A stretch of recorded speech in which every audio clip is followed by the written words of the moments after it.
Lord of the Mysteries. Chapter 430. A Brand New Day.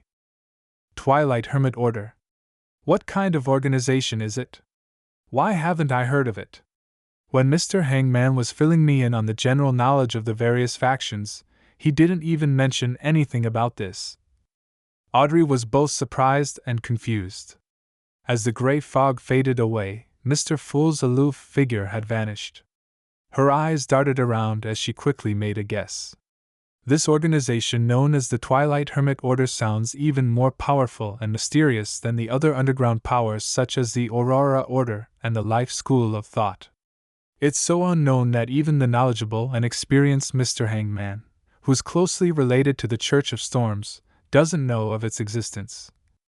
And their plot was directed at a powerful noble of the kingdom, one of the most powerful people in the world. They might be the observers hidden in the deepest depths of the Beyonder world, the true controllers. They influence the situation of the northern and southern continents, so it's no wonder that they would be noticed by Mr. Fool.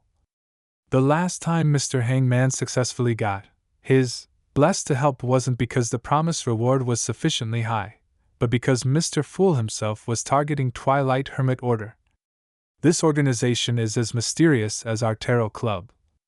Audrey, for some inexplicable reason, became a little excited, and this diluted the impact Duke Negan's assassination had on her. There definitely aren't a lot of Beyonders who know of the existence of the Twilight Hermit Order. And I'm one of them, and we, the Tarot Club, are targeting them.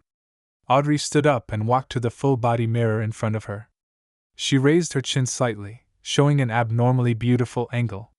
Staring at the girl in the mirror, Audrey slowly calmed down. This was the first time she felt it was imperative that she quickly raised her sequence. Even Duke Negan, a Beyonder under tremendous amounts of protection, can be assassinated, let alone Father who's just an ordinary person. Although based on the family vault situation, there are definitely many Beyonders in the family, and the Church of the Goddess will also provide additional protection. However, this doesn't ease my heart. Duke Negan's guards aren't any weaker than what we have.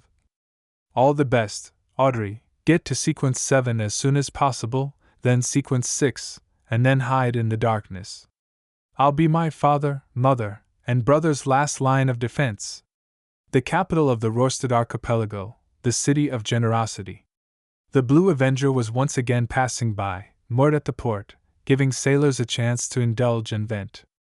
Alger Wilson changed into a robe embroidered with storm patterns and went to the largest cathedral on the archipelago, the Cathedral of Waves. It was classical in style, and it mostly used stone pillars and arch structures, and it had a towering dome and 2 clock towers.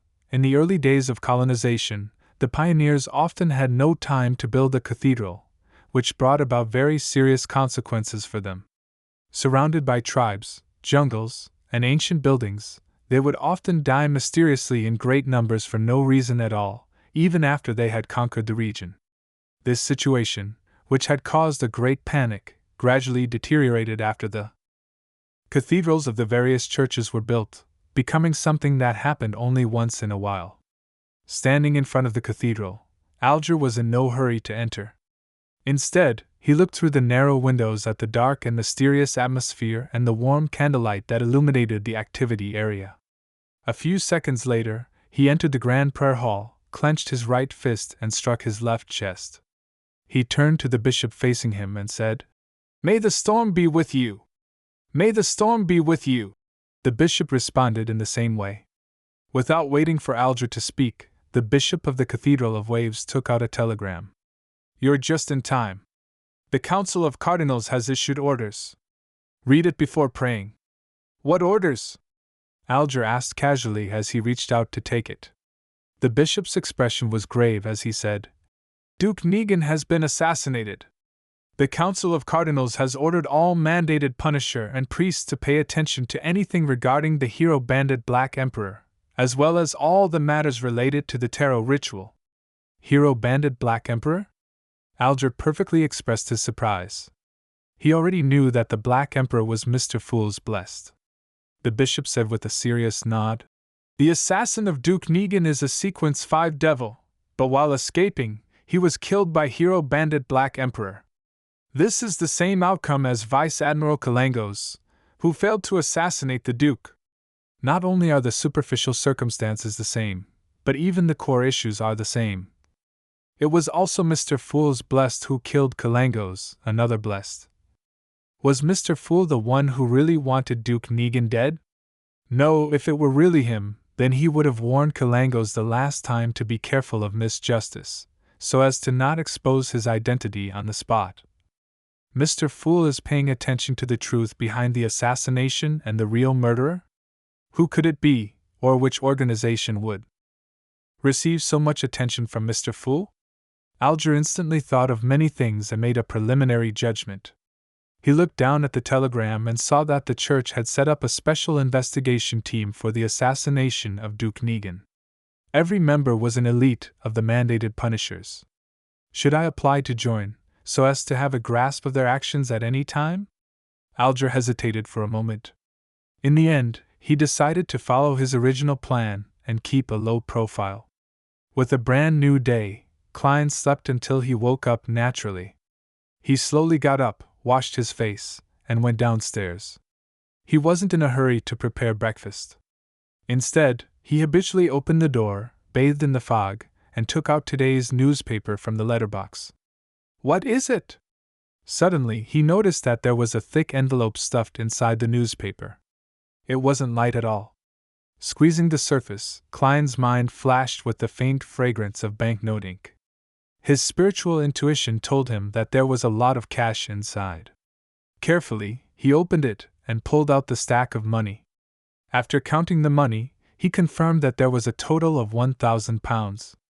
It's the reward money from the machinery hive mind. Is this their way of secretly handing me the money? How can they be so certain this is fine? Leaving it in my mailbox just like that? What happens if it's stolen? The delighted Klein couldn't help but grumble. With this money, and without the machinery hive mind protecting him in secret, he could go to Vampire Emlyn White to complete the previous transaction. After breakfast, Klein immediately put on his coat and hat, held his cane, and stuffed the newspaper in his arm and went out. On his way to the carriage stop, he saw his landlord, Mrs. Stellan Sammer, directing the maid to load the suitcase into the carriage in front of the door. "Good morning, Mrs. Sammer." Klein smiled and greeted her. Stellan smiled modestly and returned the greeting. "She seems to have recovered mentally. Who knows what happened to her?" Klein curiously asked. "Where are you going?" "It's almost New Year's. Mary gave Luke some time off in advance. We're going to Desi Bay to usher in the new year," Stellan said proactively. We've been to a few of the cities there, including the famous coastal towns. This time, we're preparing to go to Fainapotter. I've heard that the scenery in Seville City is quite good," Klein replied in jest. "How enviable. What about you? Detective Moriarty, where do you plan on spending the new year?" Stellan asked with a smile. "I'm probably staying here." "Oh right, I have to prepare some tools to repair the wall which Stuart had previously shot a hole in." Klein smirked and said, "Back to mid-seashore, where the winter smells different." The smile on Stellan's face became even more obvious. "I hope to meet you at Desi Bay in future New Year's Eve celebrations." South of the bridge, Rose Street, Harvest Church. Upon seeing Detective Sherlock Moriarty in his black tweed coat, Emlyn White, who was carefully wiping the candle stand, smiled. He combed his hair, walked over with his head held high and said in a low voice, "There's information on Jason Beria. A sanguine knows him." "I have his information as well." Klein smiled as he handed the newspaper over. The headline read, "Yesterday, His Grace the Duke of Negan assassinated, a true devil plundering the land." Beneath the title was a detailed description of the assassination yesterday, and it revealed that the murderer was a banker named Patrick Jason who was killed on the spot, and the terrorist organization, the Aurora Order, claimed responsibility. When he saw the news earlier, Klein, who was having his breakfast, almost spewed out the milk in his mouth. At first, he imagined that the Aurora Order's Mr. A was brain damaged to take responsibility for this matter. However, after thinking about it carefully, he felt that it was most likely a cover used by the officials. If the Twilight Hermit Order is really the ancient organization which Emperor Roselle joined, then they would be extremely hostile towards the Aurora Order. After all, they hate the true creator. This thought suddenly flashed through Klein's mind. Emlyn looked blankly at the newspaper again and again before asking in disbelief, "Does this mean the information I got is useless?" "In theory." Klein gave the vampire gentleman a sympathetic look. "However, the official organizations are still investigating the masterminds behind Jason Barria. If your information points in the right direction, it should be of worth." As for Klein himself, he obviously didn't want to get involved in this matter anymore. No. He only knew Jason Barria and some of his hobbies. Emlyn sighed. Seeing his reaction, Klein asked in amusement, "Don't you usually read newspapers? How did you only learn of such an important matter until now?" Emlyn gave him an odd glance. "Why should I read the newspapers? I'm very busy. Busy cleaning the Harvest Church, busy spending time with those dolls you have at home, and busy thinking of ways to trick people into giving you blood to drink. You really are a new-age vampire." Klein opened his mouth, but he used his clown powers to suppress the laughter he was about to let out. He didn't tease Emlyn White and said seriously, "I've already gathered enough money for those 2 ingredients. When can you give them to me?"